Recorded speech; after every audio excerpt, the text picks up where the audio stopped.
What's up, guys? Ruxin34 back here with another video, and today we're going to have another discussion about Yu-Gi-Oh!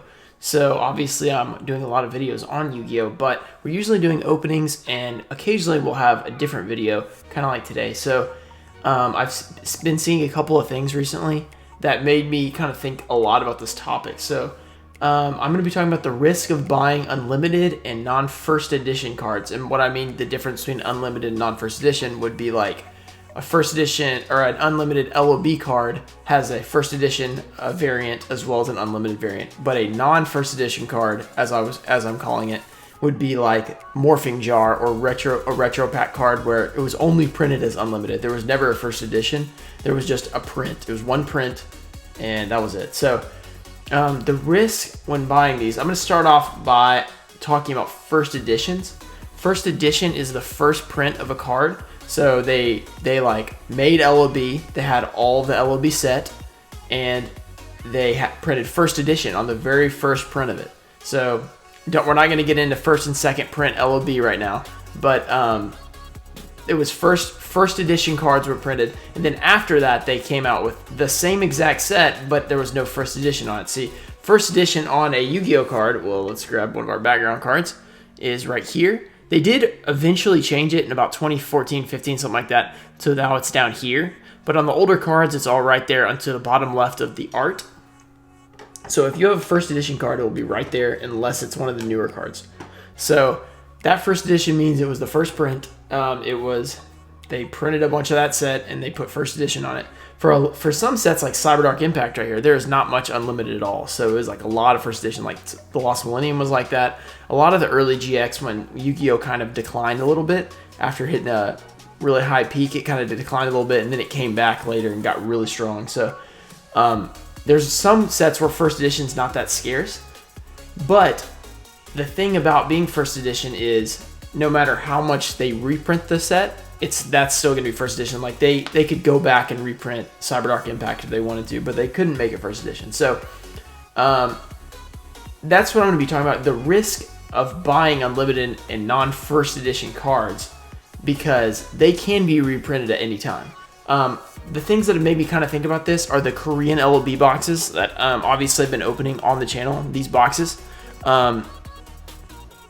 are believed to be a reprint. I know somebody asked, I think it was Yu-Gi-Oh! Old School asked one of the sellers, and they said it was a re-release. So I believe that they meant reprint by that. Also, there's just so many boxes flooding the market, it just has to be a reprint. Like, unless somebody had a massive warehouse with millions of boxes, not millions, but hundreds of thousands or thousands or tens of thousands of boxes, then that's the only other way. But it had to have been a reprint. So they reprinted the 2002 LOB set, which in Korea it came out at the end of 2003, so we can say 2003. So they reprinted a 2003 set in 2019, so it's 16 years after it came out in Korea. They come out with another, another print of it. So it's like, no one's invested in Korean LOB cards really, but that just shows that any box can be reprinted.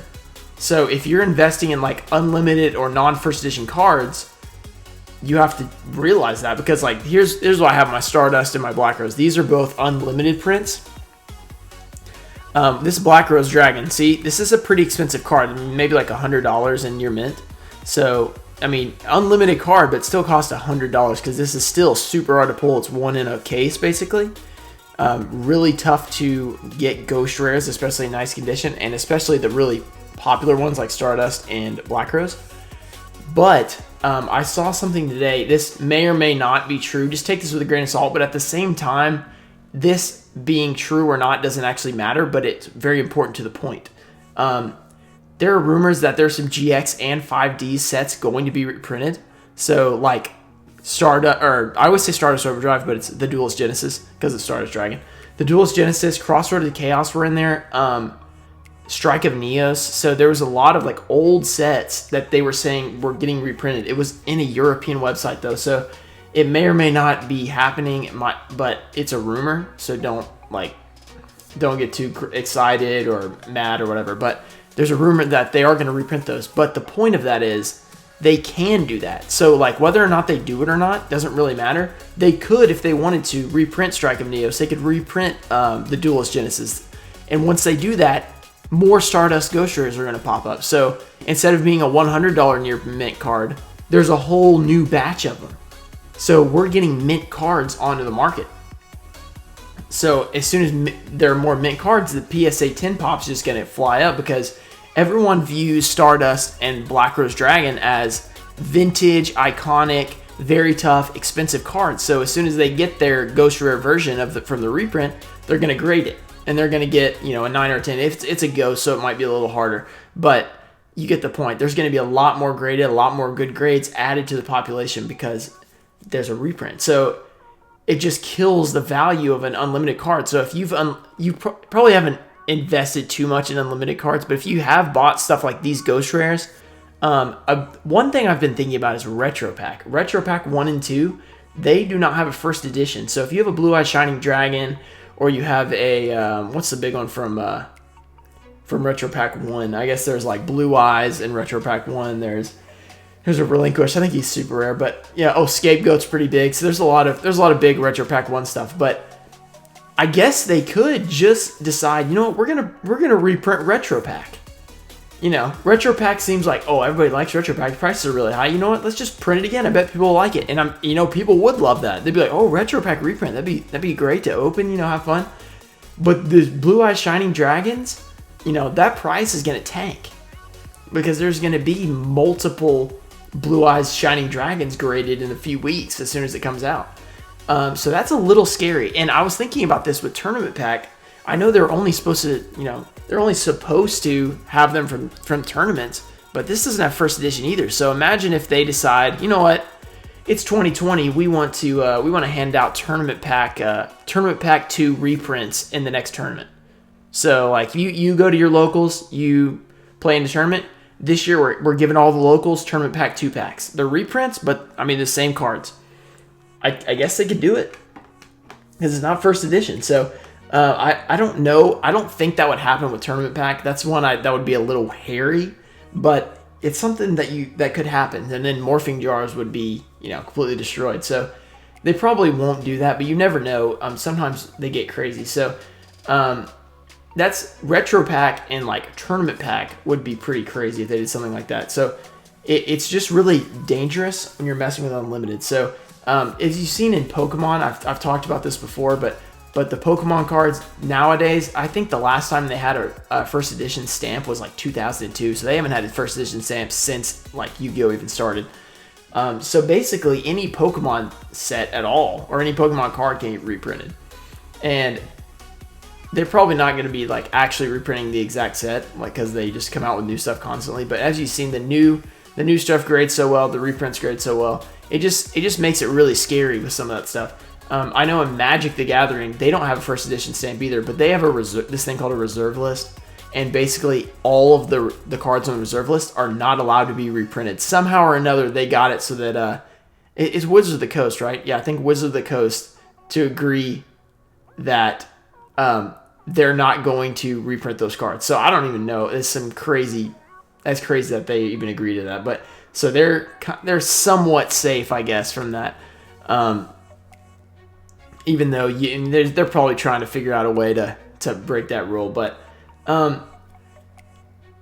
so basically, items that are printed now, such as like any sort of reprint, like when the Legend of Blue Eyes was reprinted, they seem like they're going to be a collector's item. You know what I mean? Because Legend of Blue Eyes is like, for right now, we view Legend of Blue Eyes as a collector set, like that's the first set. That's if you get anything Legend of Blue Eyes, it's collectible.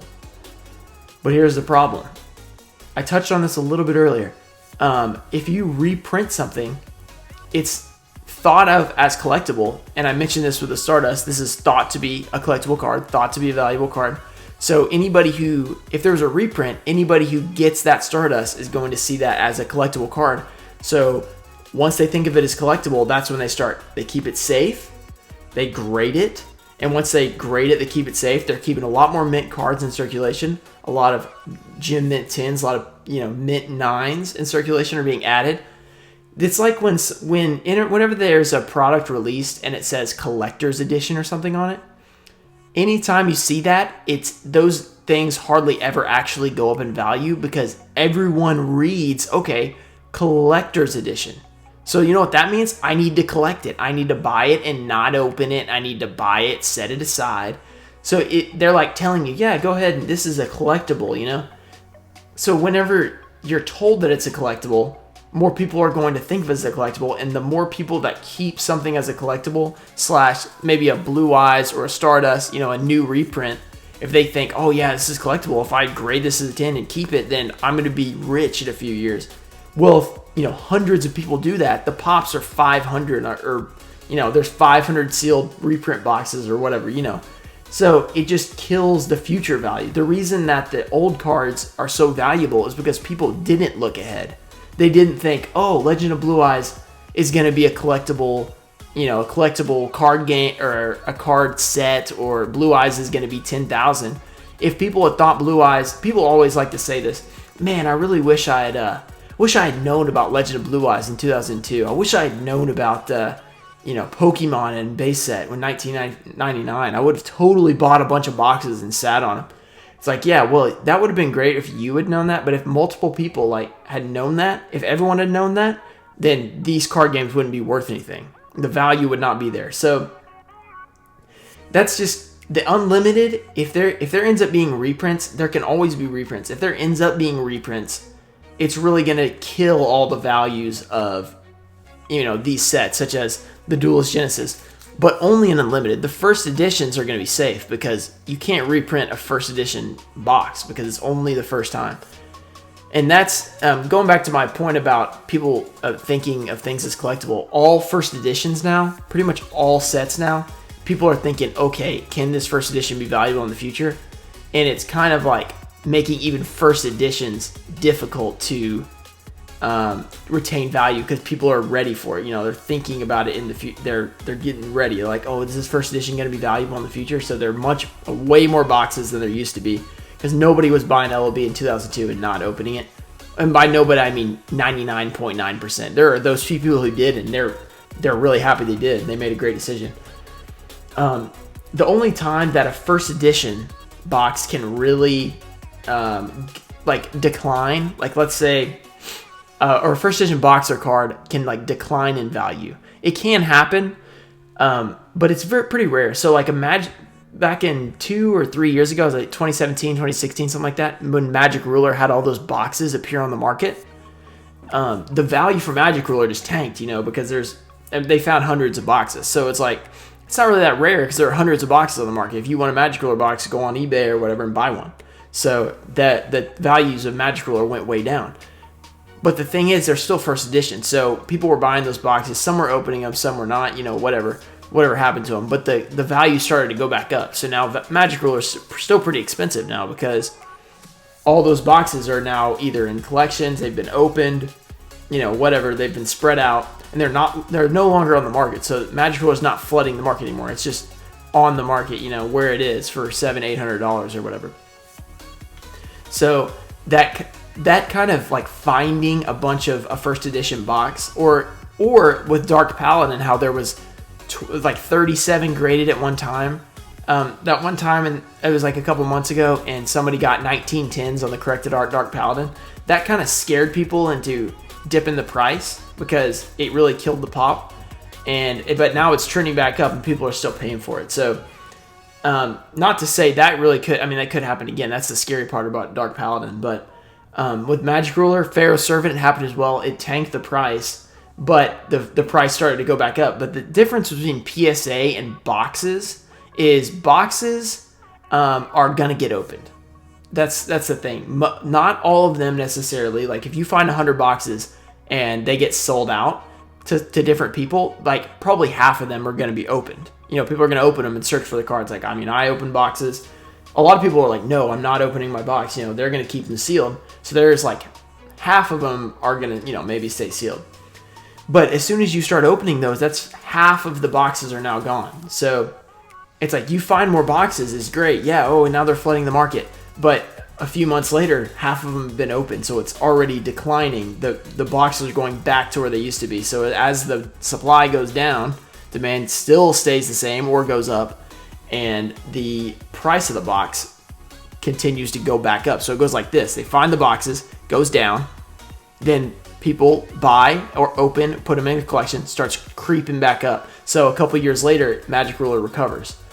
But the difference with that and, cards is the cards, once you find 20 mint copies of a card, which you can't do in a box set like Magic Ruler, you can't just find 20 Blue Eyes Toon Dragons laying around because they're in the packs usually. It's unusual for you to find one that never went into a pack. With Dark Paladin, they found Dark Paladin because it was never put into packs. So that created 20 more mint copies, and once they graded those as 10s, you can't ungrade a 10. So you can, okay, I'm not gonna, you can, they can be broken open, which is rare to happen, but it has happened. You can't really ungrade a 10, so you just added 20 to the pop report. So let's say you had 20 before, now you have 40.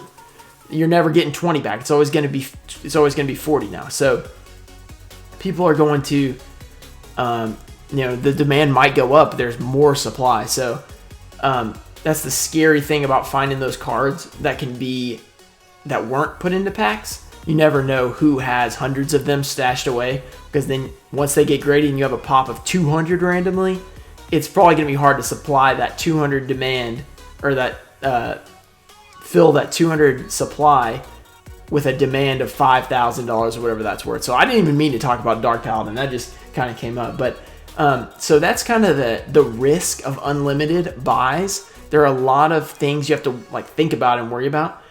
But the good things about this, if this reprint happens that I said, would be really cool, because there'd be a lot of cheaper boxes for that older stuff. So you'd be able to open the unlimited, and pull a Ghost Rare, because everybody loves Ghost Rares. So it'd be great if Ghost Rares would come back. I'm not necessarily in a reprint, but just in general. But it would be cool to be able to open the Duelist Genesis for a lot cheaper, or Strike and Neo, stuff like that. So that would be pretty awesome.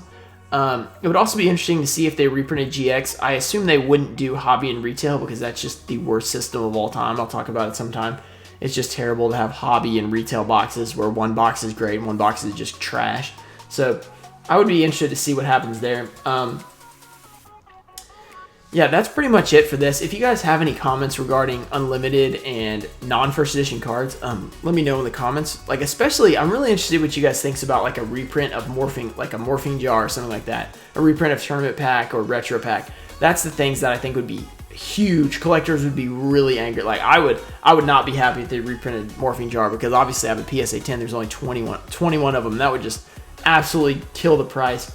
But technically, I believe they could do it. So let me know what you think about that. Let me know what you think about a potential reprint of Stardust and stuff like that. Obviously, it would be a little scary if you have a bunch of unlimited Stardust. You should probably think about that if you want to save your money, because otherwise it'll kill the price. So hope you guys enjoyed this video. This is a little bit of a discussion. We're just talking a little bit about something I've been thinking about. And we've got a lot of openings still coming up. Let me know what kind of openings you guys want to see in the future, besides the big old school stuff, because I'm going to be trying to do that. But there's also, if you have maybe a Crossroads of Chaos. I've gotten a request for Crossroads of Chaos, and I think I'm going to do that eventually. Or anything like that, let me know. And I'll probably try and grab it. So I hope you guys enjoyed the video. Thanks for watching. Peace.